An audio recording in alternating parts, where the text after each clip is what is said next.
一隻牛嚟嘅啫，成本7000蚊，你估票房有幾多呢？3000幾萬。唔係因為佢拍得有幾好睇，係因為咧全世界都喺度問呢條友喺度做緊咩㗎？嗱，呢單嘢咧教咗我一樣好重要嘅嘢，你嘅產品幾叻都好，冇人知咧就即係零。內地有套戲《牛來》就拍到一鑊泡咁樣，但係就贏咗喎，贏喺認知。產品咧人係抄得走，但認知嗰個位咧抄唔走，你搶到嘅咧就係你㗎啦。嗱，講清楚先啦，佢根本咧唔係特登整嘅，係撞彩撞出嚟嘅。但撞啱咧係正正就係認知嘅底層邏輯，所以咧你唔使等運到，可以有策略咁咧整個偶然出嚟㗎。咁係點做咧？嗱，4樣嘢記低啦。第一，揾個只有你得嘅位。嗱，唔好話咩品質好啊，服務好咯。會唔會係有一個字，人一提起咧就會即刻諗起你個品牌咧？第二，整個令人忍唔住要 share 嘅位。牛來咧就係核突到笑，但係你又唔使核突㗎喎。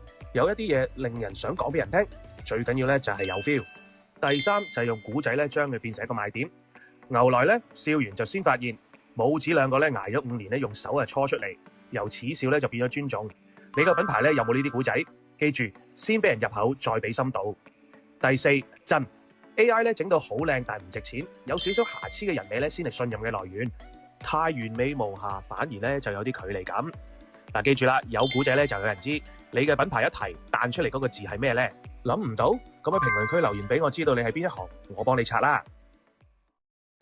菠蘿俾個 like，白頭佬幫你輕鬆做生意。